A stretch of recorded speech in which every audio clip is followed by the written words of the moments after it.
Radio Leicester. And a very good morning to you as well. You're tuning into BBC Radio Leicester with Adi and Joe. It's 5 minutes past 7. Listen, I want to introduce you to someone. This is Paddy. I'm 11 and life's going great, and I go to secondary school. Yeah, life's just great for me right now. Well, Paddy was born male, but has known since she was 5 that she wants to be a girl. She's reaching the age when puberty is about to kick in, and she's scared. I don't want to go through puberty like as a male. Like, I want to go through it as like a female, you know? Well, you can hear Paddy's story in full after 8 o'clock this morning. We're now joined by Leicester photographer Katie Neeves, who's been living her life as a woman for the past 6 months. A very good morning to you, Katie. Hi, Katie, Adi. tell us about your story. Well, I'm just approaching 50 now, and I didn't know that I was transgender for most of those years. So I was born, we like you said with Paddy, born a man, but you're born a boy. But that's not the case. You're born a baby, but you're assigned male at birth. And that's what was the case, because that's purely assigned purely just based on the genitals, and you have no way of knowing what your actually gender identity is, and the gender identity is actually how you feel in your head and your heart, and that's something that sort of develops from probably the age of about sort of 3 or 4. And with me, I've always had gender dysphoria, and which is a great feeling of unease of how of a mismatch between your gender identity and your sex characteristics. But for me, it wasn't as strong by the sounds of it as it was with Paddy. Because for me, I always felt comfortable as a boy and as a man, but I always had the need to cross-dress. And so I did that right from my earliest memories, from the age of about 3 or 4. And I did that right up until, say, it was October 2017, when I just went into complete turmoil because my gender dysphoria increased dramatically, and I just didn't know what gender I was. And so I then went on this whole journey of discovery to work out exactly what gender I am. And then it was only the 11th of January last year that I actually admitted to myself that I am actually a transgender woman, and that I needed to do something about it. So, Katie, you've heard Paddy's story, 11, identifying very, very strongly, has known since 5 o'clock that Paddy wants to be a girl, certainly. I mean, is that something that you could relate to? Is that something that you can understand?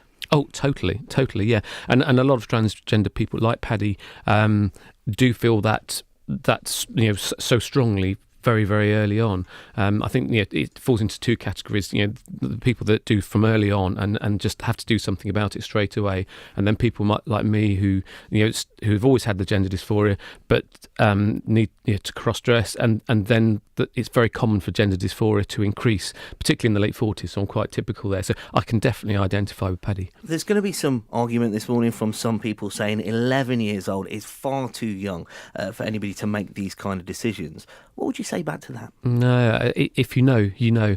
I mean, I've got friends of mine who have got a transgender daughter who's about 6. And she knows. You can tell, you can see she looks so much happier as a girl. She really does. Absolutely. And if you ever met a transgender child, you can just see that they're so much happier, living how they should be. Tell us more, gender dysphoria. Tell us more about that. Okay, right. Well, it is the mismatch between how you feel in your head and your heart, and then your sex characteristics, and therefore what you're assigned at birth. Because the doctors and midwives have no other way of telling. And for most people, they're very lucky in that their sex characteristics match their gender identity, how they feel. And to them, I say, well, lucky them. I envy them. But for about 1% of the population, which is not to be sniffed at, yes, it's a minority, but I mean, if we've got 66 million people in the UK, we're talking 660,000 people. It's a lot of people who have got gender issues.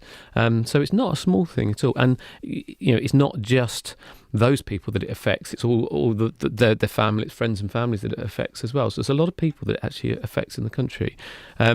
But it's just that mismatch, and it just causes absolute turmoil.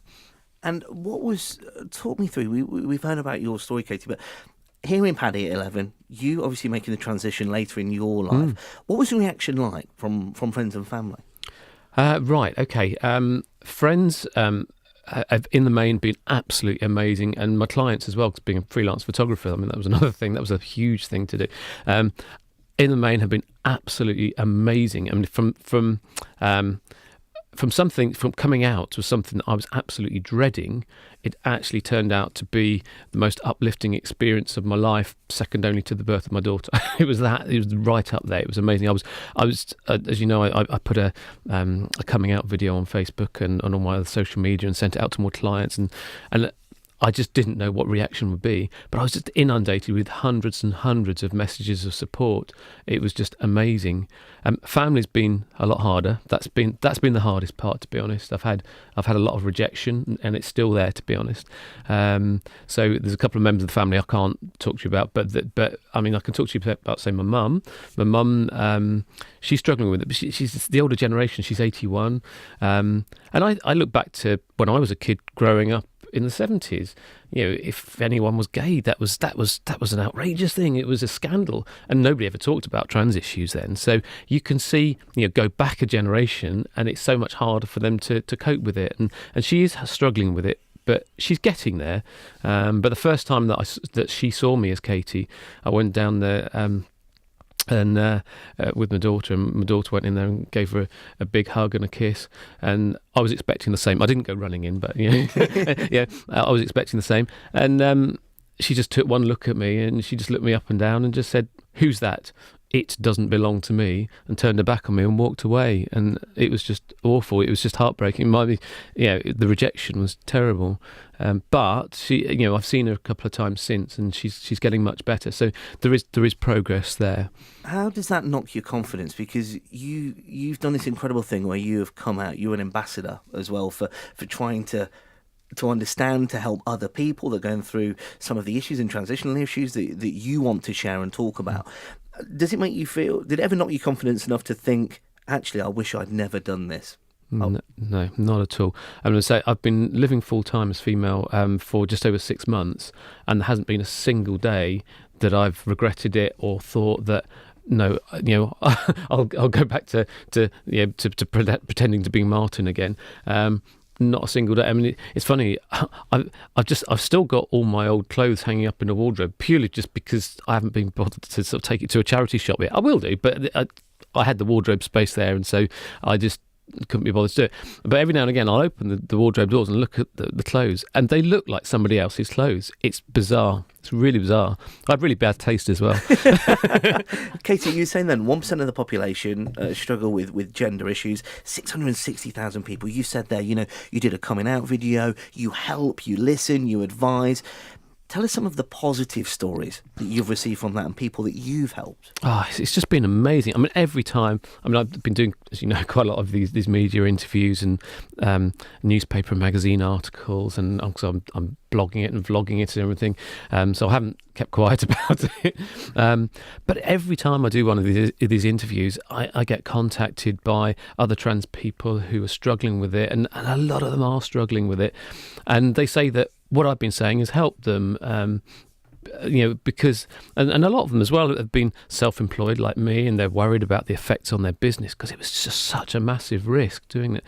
But the one that really, really stuck out was a lady who contacted me, and she said that her son was going through gender issues when he was going through puberty.